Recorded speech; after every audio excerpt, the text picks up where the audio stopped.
deHart here, and welcome to the coaching studio.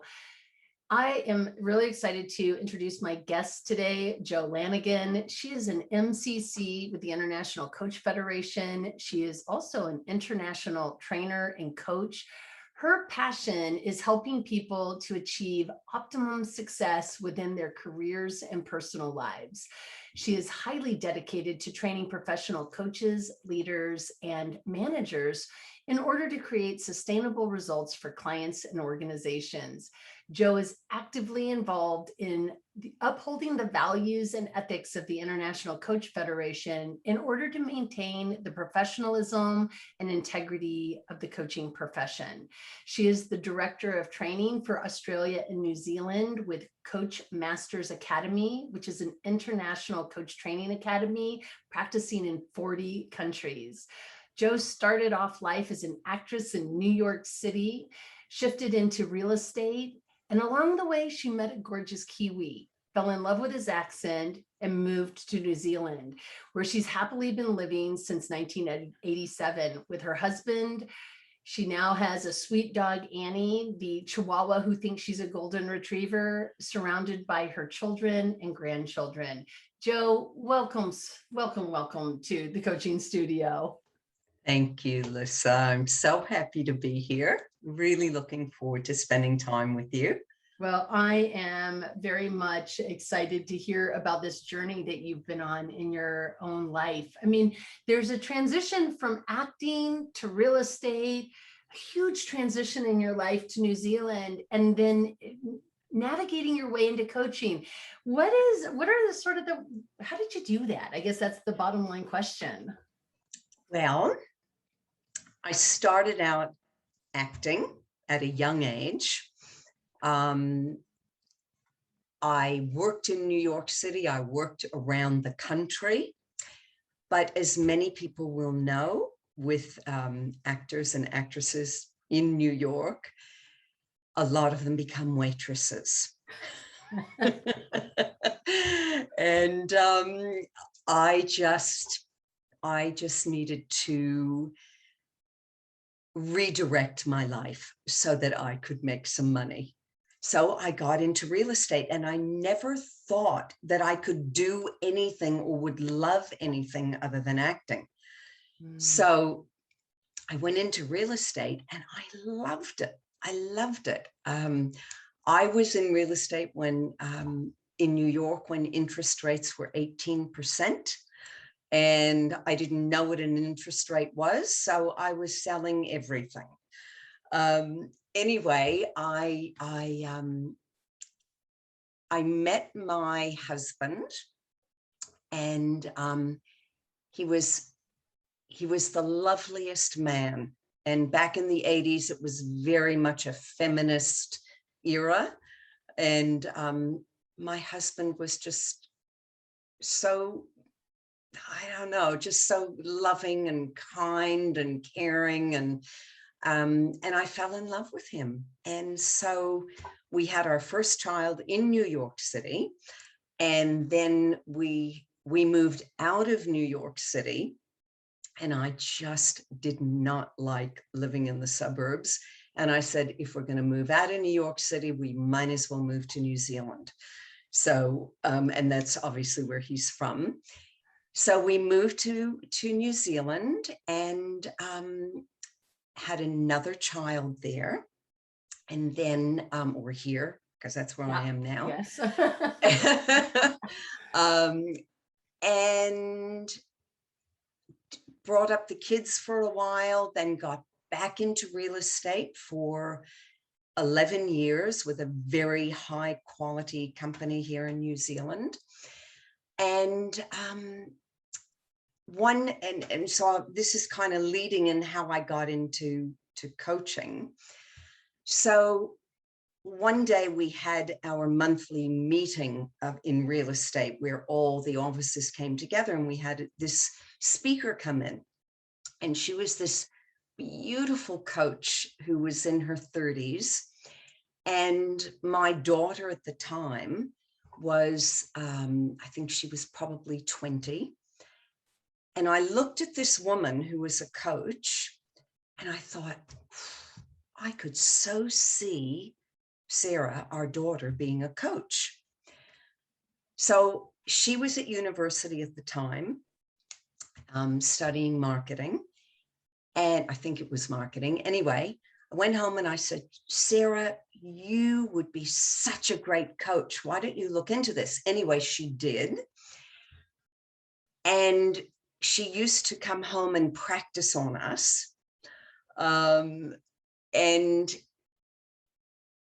she was just, it just fit her perfectly. And the trainer of her school, where we were living up in Auckland, said, well, I hear you're moving to another city in New Zealand. Would you open up a school there? And so she did. Now, as that was all happening, one day I was at Pilates and thought, I think I'm going to do this coach training. And I was working 24/7 in my real estate business. It was insanity. So I thought, well, I'm going to go do this coach training that my daughter had done. And if nothing comes of it, it doesn't matter. I'll just go and you know, it might help my clients, me work with my clients. It'll help me personally. It'll help with family. So I realized that I had, you know, before I started doing this coach training, that I had actually been mentoring my colleagues. I thought I was coaching my colleagues, but I was actually mentoring them. So I did the coach training, and for about, and I think that was in 2012, I wasn't ready to leave real estate, but I continued to coach my colleagues and also coach clients while I was still in real estate. And then I decided it was time to give up real estate for the good of my health. Nothing against real estate, but it was pretty full on. For my health, for my husband and my relationship. And so I went to where we decided that we were going to move to where our daughter was. She had her training school, and I started training with her as one of the trainers. Now, am I going on too long here? Oh, I think I definitely have a question, which is, and then this is one of the things that I find is so interesting, because people come from such varied backgrounds into coaching. And I'm curious what the intersection for you, because you're doing real estate, which is one sort of relationship, but you're shifting into coaching. You're having this clarity of, I've been mentoring people. What is that shift as you move from mentoring your colleagues to coaching? What shifted for you? Well, I realized that with the mentoring, I was advising. I was feeling that I knew more than my colleagues. And I was basically teaching them, which is not what coaching is. And what the shift was me really having a partnership going as a coach. Yeah. Whether it was with, you know, and really believing that they had the answers. You know, it's interesting, Jo, as you were talking, you know, you're like, you kind of move your hands, one up, one down, and that's sort of like expert to novice sort of dynamic that's going on, and the telling and advising and guiding and educating into being in partnership. As you think about partnership in coaching, and you're just thinking about talking to one of your students in one of your courses, how do you help them understand what that partnership is? Well, one of the things that we do is we talk about coaching is like a dance. Mhm. And if you're trying to do the salsa and your client is trying to do the rumba, it's not going to work. You've got to really feel their flow and partner with them to not take the lead and believe that they know the dance. Yeah, that is such an interesting transformation, though, as a mindset, right? To go from that, I don't know, I'm going to just use the language that I'm familiar with, which is sort of this ego state of knowing and expertise, into letting go so that you can be with and partner and be led by this, your client. And Yeah. and and I don't know, maybe this is something that shows up for you also with the people that you're working with, that sense of, but they're hiring me because I'm a coach and I'm going to help them, right? And that transition from that, moving from helpful to useful, I'm always fascinated by how people do that, and how you did that, because you were an expert in real estate, right? And in being helpful. Yeah. And I love helping, and I think everyone in this profession loves to help. I think for me, the thing that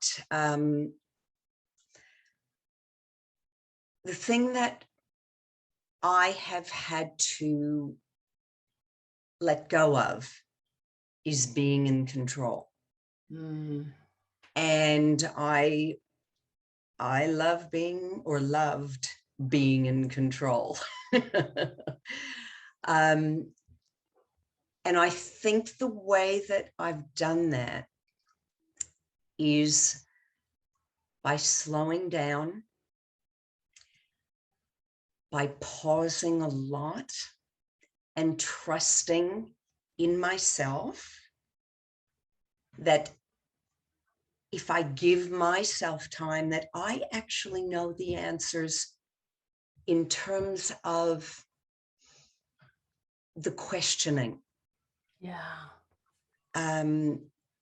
And by me slowing down and becoming more reflective, I'm more vulnerable. And then my client can be more vulnerable as well. Yeah, really creating that safe space by demonstrating the vulnerability piece. I think, it's such a fine line as people learn to navigate what it means to let go. And I don't know.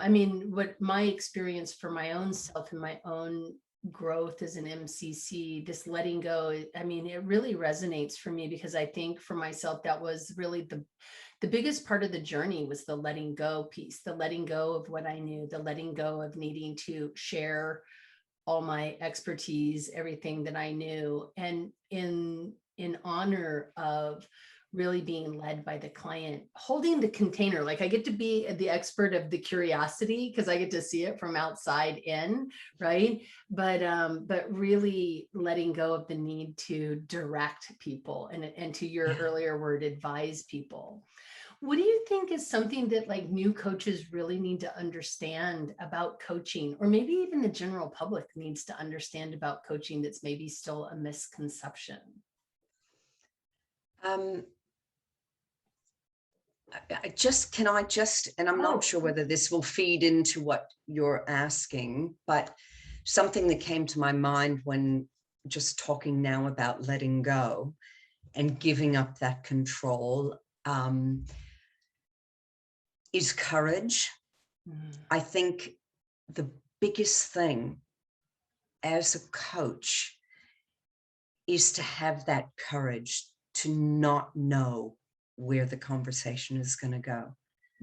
And just to be brave and to trust in yourself that it's okay, that even though we don't know where it's going to go, it's okay. We can trust that it will go where it's meant to go. Yeah, and along that line, I remember hearing a coach say once, um, as you get, as you continue to practice being a coach and really sitting into and trusting the process, that you'll ask questions that the goal is to ask questions you can't possibly know the answer to, right? Yeah. Yeah. Yeah. So true.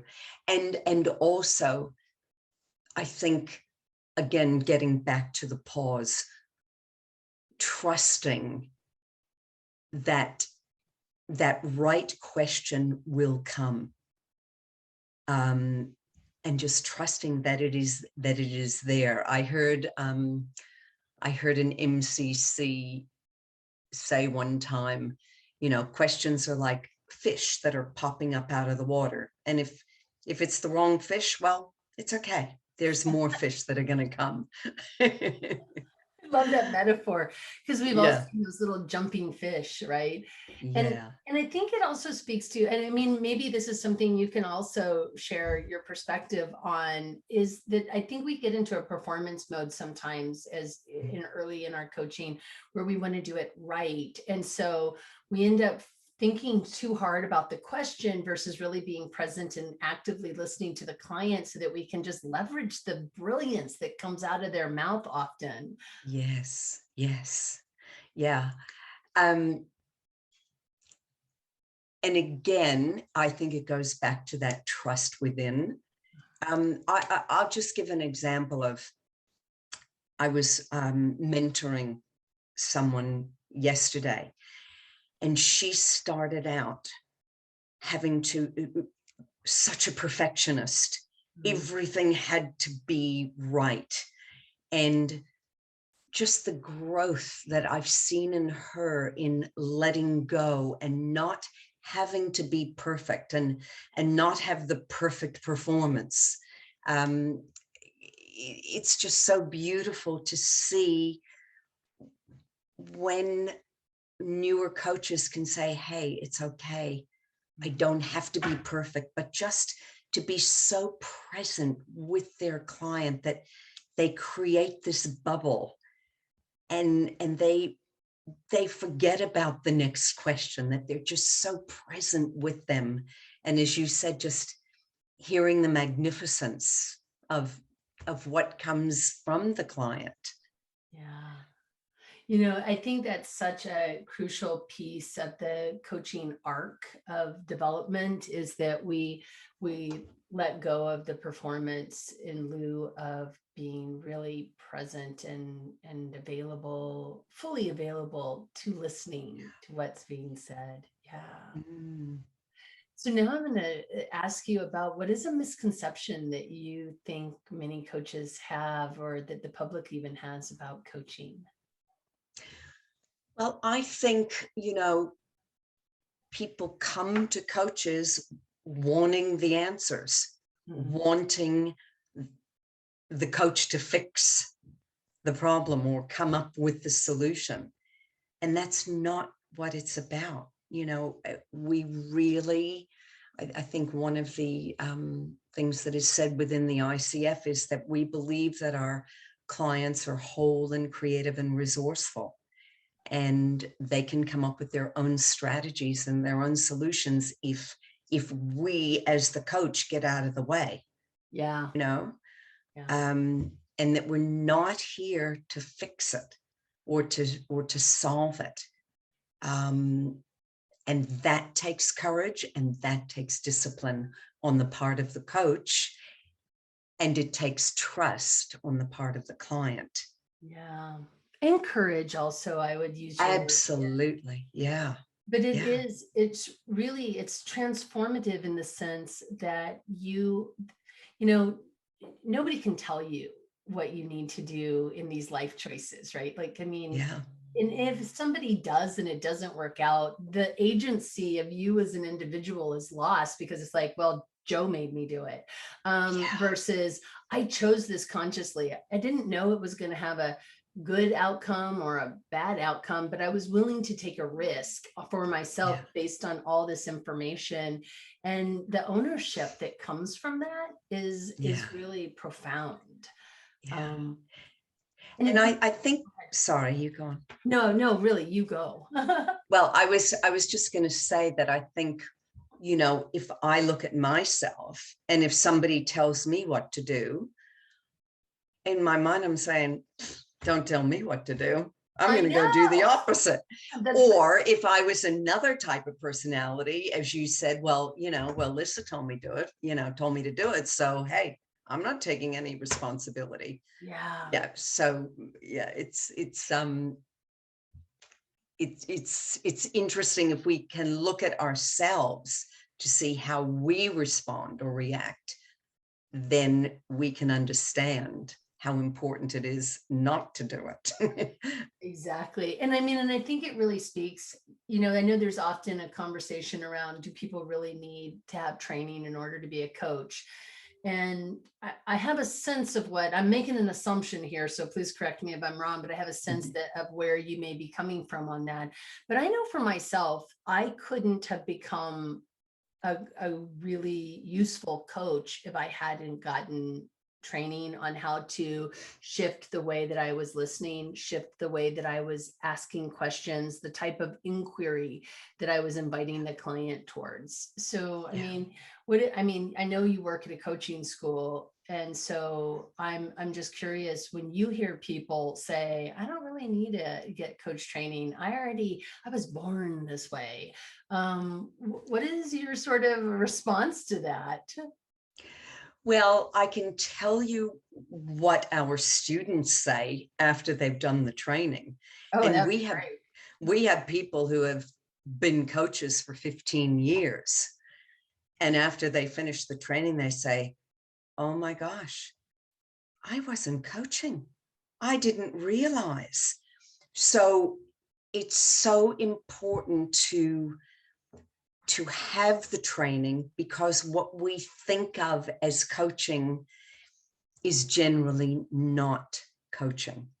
And also, Lyssa, I think that what also happens when you do get trained as a coach is that there's a parallel process that happens at the same time, in that you're not only learning how to coach, but the personal growth that happens is so important and so enormous. And the transformation that happens, the more we grow as people, the better coaches we are, and I think that that's why it's so important as coaches that we also get coached. Yes. To continue our personal growth, because our personal growth is as important as the process of coaching. Yeah, I had a conversation with somebody else, and they were reminding me of the quote, how you do one thing is how you do everything, right? And so I think there's that sense of, what is that personal journey of reflection that you're doing so that you can choose how you're going to do the one thing or all things. Yeah. Which really leads me into my next question. Like, what have you noticed for yourself as that personal growth that came for you through your own coaching development journey? Well, as I said, I don't like to say it, but I can say it. I was truly a real control freak. Mm-hmm. And I've really learned to give it up and give that away, and replace that with just absolute respect for other people. And that I don't have the answers, and other people have the answers, and just to stop when I feel that control coming in, to stop and really step back. Yeah. So I think I think for me, that's been the biggest shift for me, is giving up control and replacing that with respect. Yeah, it's almost like I'm just seeing like the softening that happens as you talk about that shift. Yeah, big softening, big softening. Yeah, yeah. Wonderful. Let's see here. When you think about the impact of training, like what is it around training that has been really feeding your soul and keeping your passion alive for coaching?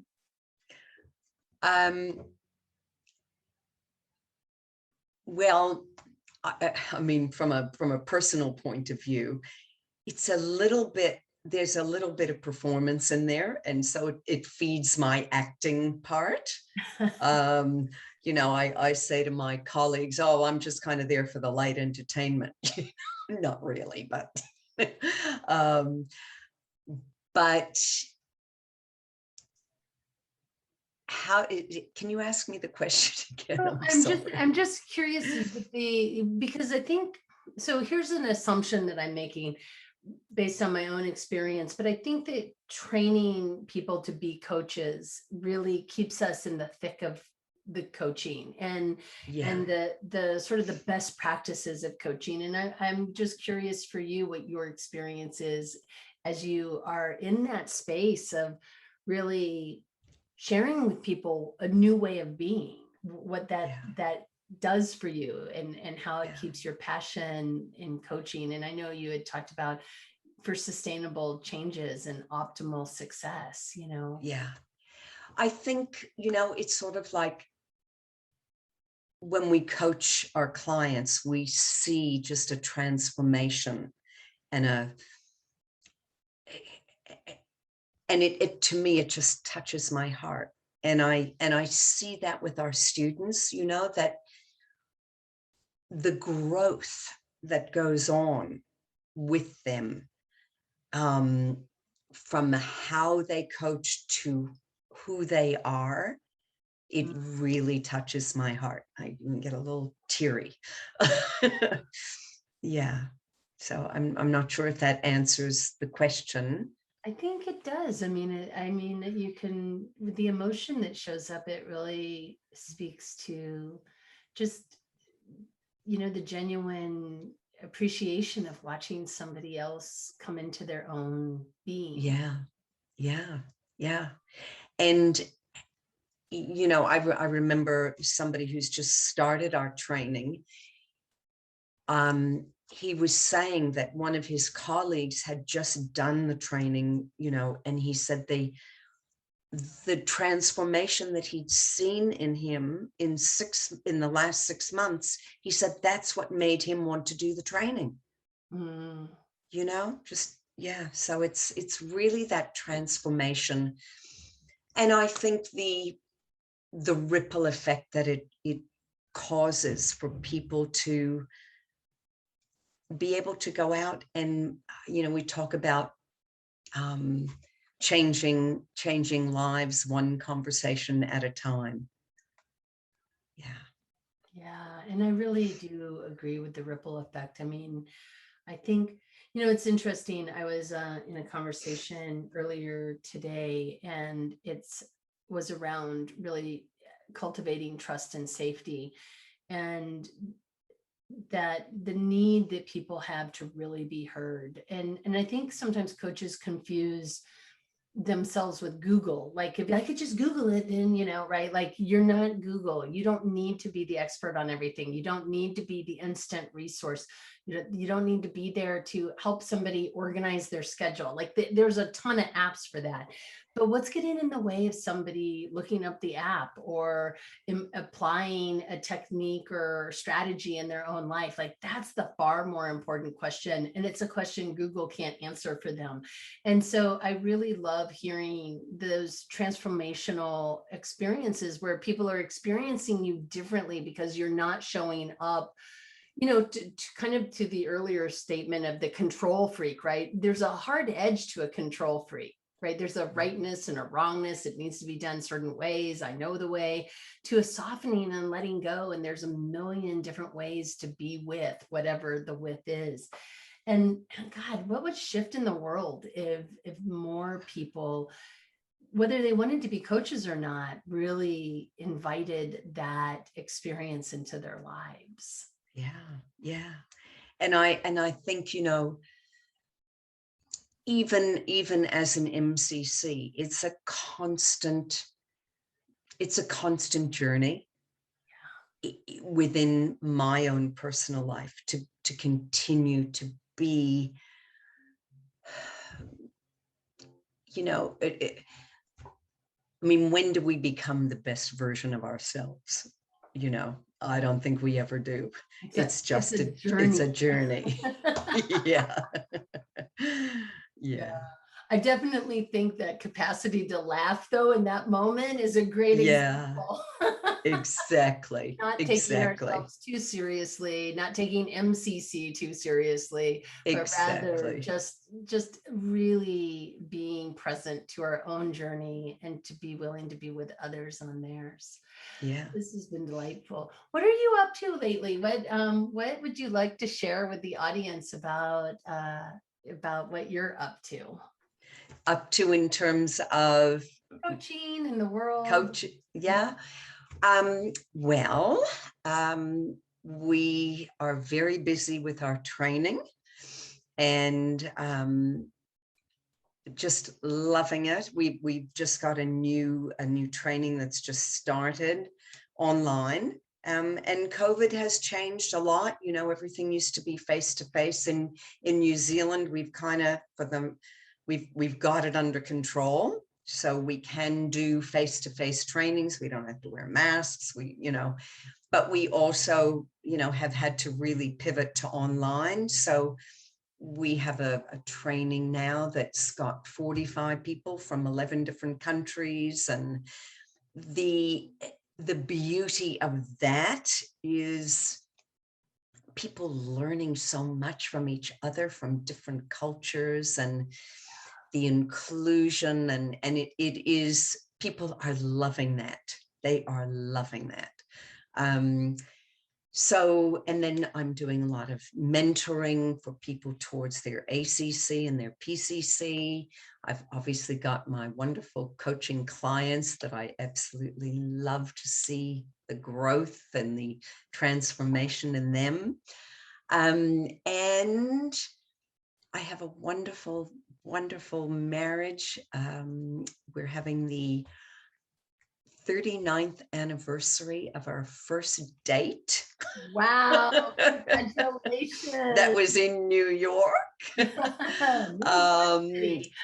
And we just have a new granddaughter that's just been born.